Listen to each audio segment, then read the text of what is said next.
Today we are going to be chatting about this memoir, I'm Glad My Mom Died by Jennette McCurdy. Talk about a provocative title. I've been curious about this book for a very long time, but with memoirs, I find I have to be in a certain mood to read them. Lately, I've been more into fiction, so when I finally felt like reading this book a few weeks ago, I read the book right away before that feeling passed. I thought this book was excellent. Jennette McCurdy had a very difficult childhood, and there is some hard stuff in this book. The content is very difficult to read, but I found the material was made lighter because of how this book was written. The author put a lot of humor and lightness into the book despite the dark subject matter. I would recommend reading the content notes for this book, or the trigger warnings, if you will. This book dives into diet culture, eating disorders, abusive relationships, and that sort of thing. This book is separated into two sections, before and after, with the event in question being her mother's death. The majority of this book, I would say about 2/3 of this book, maybe a little bit less,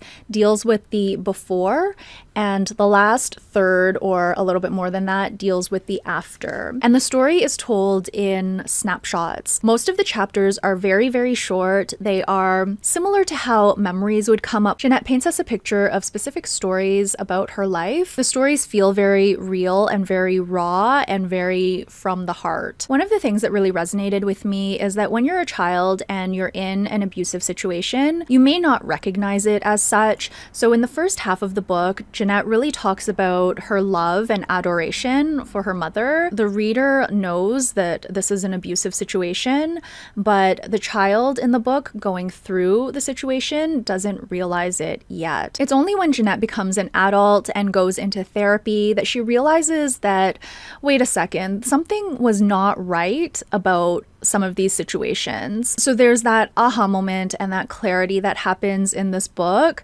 that I found very relatable. It's really hard to see the author make excuses for her mother's behavior, live in fear of her mother's reactions, and being the type of child who wants to fix things, who wants her mother to be happy, who wants to not put any additional stress to make her mother angry. One part I loved about this book was when Jennette talked about recording her country album. And because this is nonfiction, I quickly looked up the album and I listened to one of the songs. I think the song was called Revolution Love. And I was so pleasantly surprised by the song because in the book, Jennette talks about not wanting to record an album, how she thought the songs were pretty terrible, and it didn't seem like she was proud of the album at all. She seemed a little embarrassed by it. But when I heard the song, I thought it was quite good, and she has a really beautiful voice. So I found that really interesting, and that's something that I love about nonfiction because I really like to look things up when I'm reading books. So overall, I would give it 4.5 stars.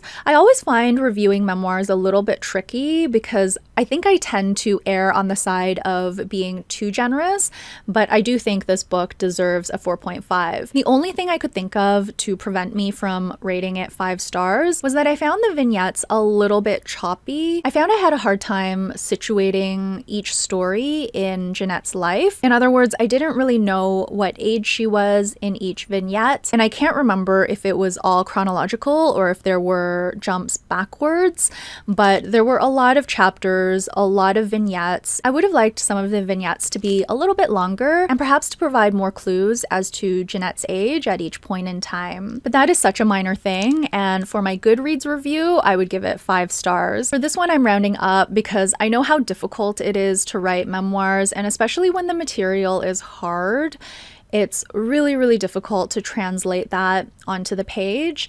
And I thought this was a really courageous book, both for the title and the content. And overall, I thought it was a fantastic book. I am so curious as to what people think about this book, so I'm going to jump into Goodreads now and take a look at some of those reviews. Here's the book on Goodreads. It got a very high average rating of 4.44. I'm going to do this portion of the video a little bit differently from how I've done them in the past. I'm still going to sort by newest first and reviews, of course, in English. I'm also going to start with a 5 stars, but instead of reading the first 3 reviews that come up, I'm going to look for reviews that have some meat to them, and I'm going to read 2 or 3 depending on the length. So I might skip over some reviews if they're just one-liners. I want to have more to talk about, and with longer reviews, reviews, I'm not going to read them in their entirety. Instead, I'm going to pick out key sentences that I want to comment on, just to hopefully cut down on the length of these videos. Okay, so here is a 5-star review by Jen. So first of all, yes, raw, brilliant, honest, unforgettable. I totally agree. I love this part of Jen's review. Jennette McCurdy does a phenomenal job putting words to the emotional tug of war so many of us carry when it comes to complicated mothers. Love, resentment, guilt, control, confusion. It is all here and told with such sharp clarity and dark humor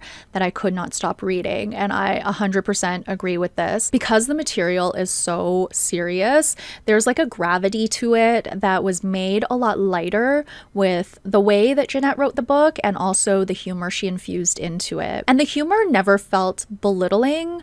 It was kind of an eye-opening humor, a dark humor, if you will, but it still served to lighten the material. The push and pull was very apparent in the book. Jennette, as a child, loves her mother, wants to protect her, wants her mother to be happy. In a sense, it's because when her mother is happy, Jennette feels a sense of safety. There's a real danger in having a parent who is emotionally out of control, and so Jennette tries really hard as a child to make sure her mother is happy, and she changes her own behavior and she suppresses her own desires in order to do that.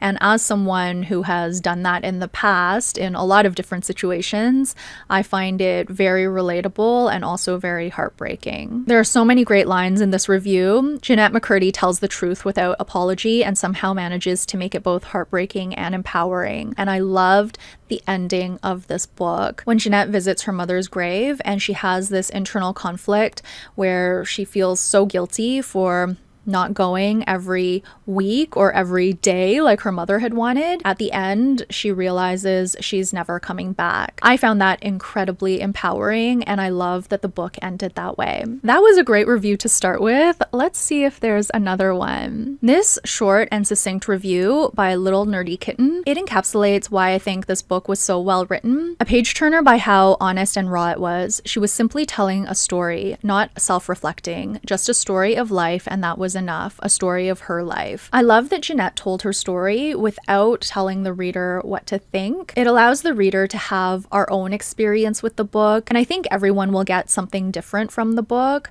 depending on, of course, their own life experiences. I'm gonna do one more 5-star reviews because I saw the beginning of this one and I can definitely relate, and that is that rating memoirs has always felt weird and wrong to me in some ways. I had a really hard time rating this memoir. I definitely find rating fiction much easier. I thought this part of the review was also really interesting. I'm sad that someone had a hard upbringing and that I at the same time enjoy their story.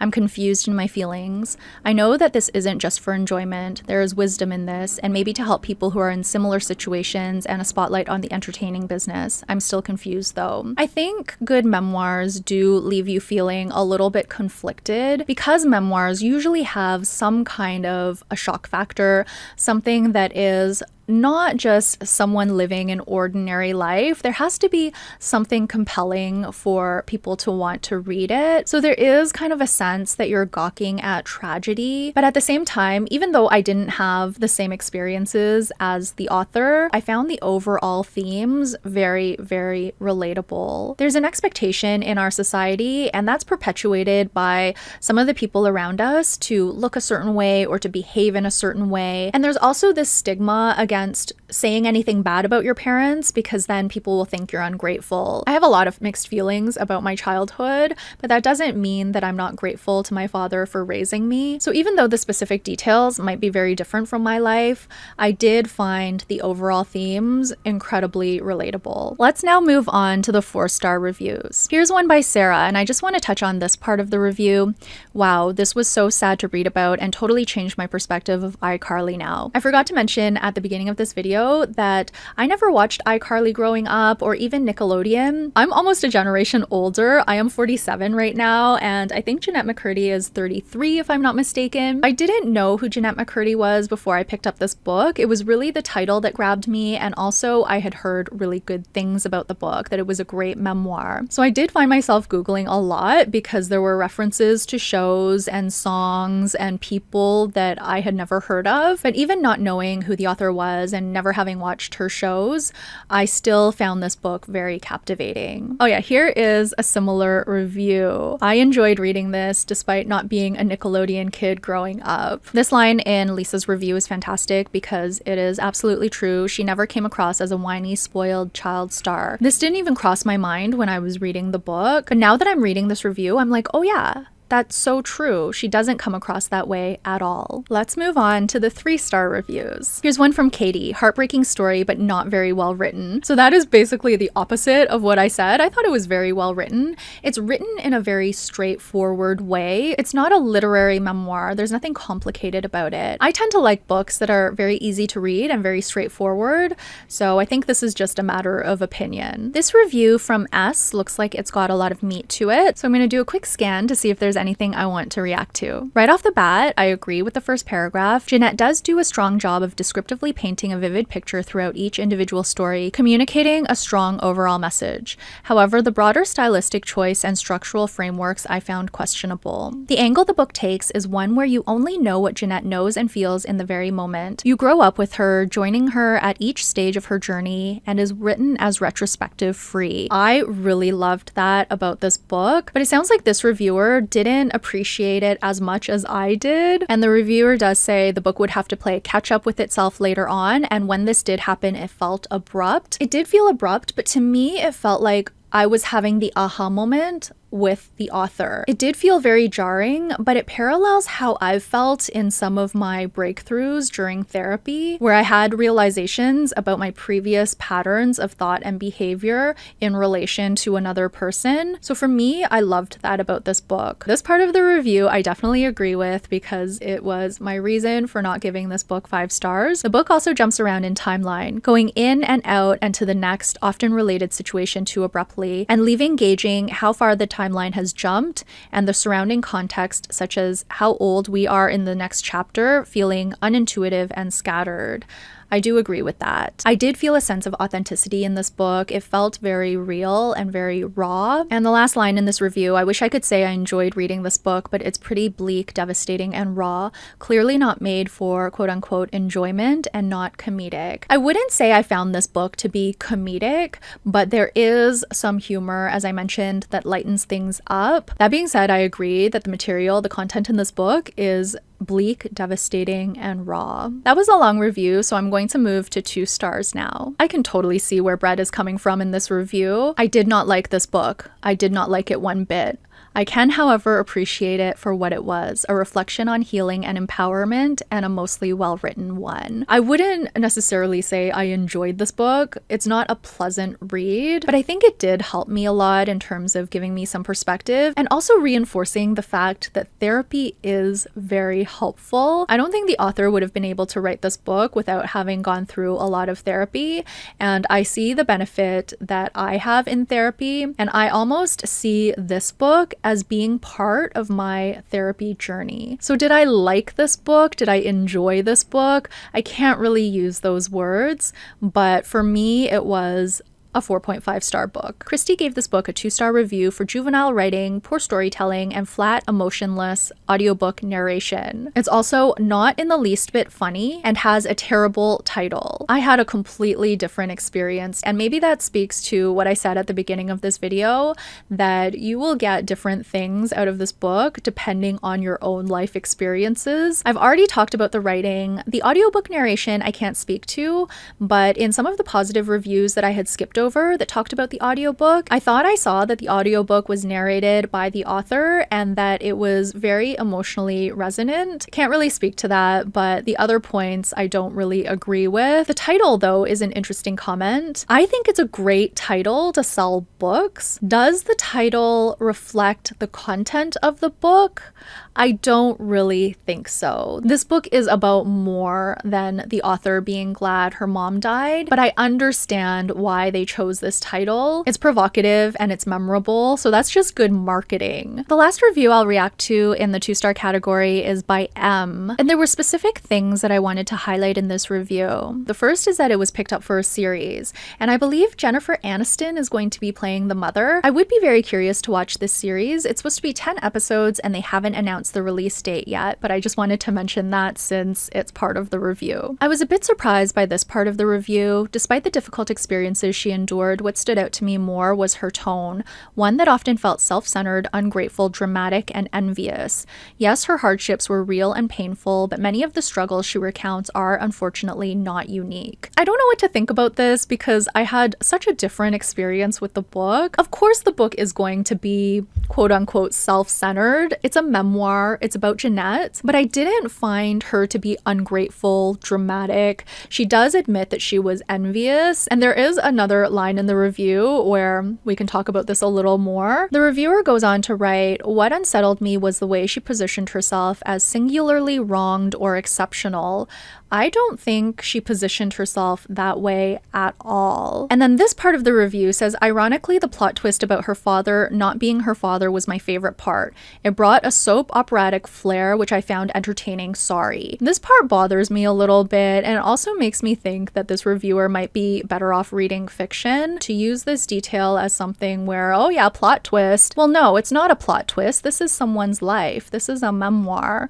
So I find this part of the review a bit insensitive, to be quite honest. And then the next part, also I believe dragging Ariana into this was a must since she'll be the main selling point, lol. Jennette did work with Ariana Grande on, I think it was a spin-off show, and she has a couple of vignettes where she mentions Ariana Grande, and this was to talk about how envious she was of Ariana, the way she was treated due to her success. I don't know the intent, I'm not privy to the motivations in this decision, but if I were writing a memoir, I probably wouldn't have the courage to name specific people, even if I wanted to sell more books. So I don't really think this review is fair in a lot of places. And that's a different sort of reaction from me because usually I do understand the review.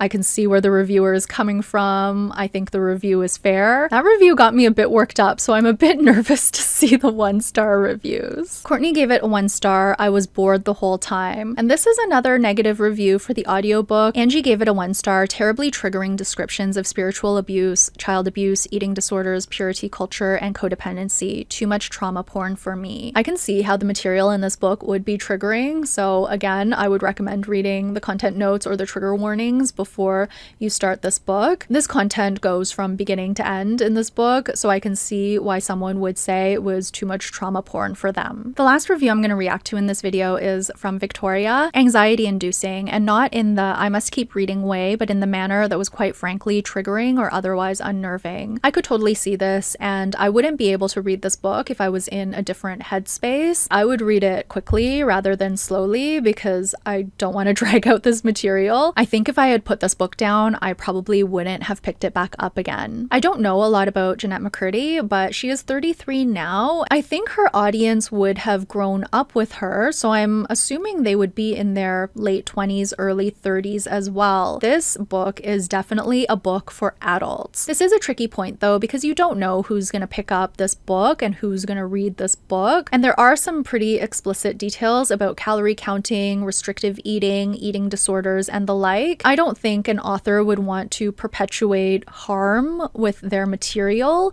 but at the same time, you don't want to censor yourself when you're writing a memoir. It's a very fine line and one that I don't think has a right answer. That's why I think content notes and trigger warnings are so important on this type of book. That is going to be it for my review of I'm Glad My Mom Died by Jennette McCurdy. If you've read this book, I'd be really curious to hear your thoughts. If you've listened to the audiobook, I would also love to hear your thoughts on that. Thank you all so much for watching this video. I'll be back very soon with another one. Until then, please take care and bye for now.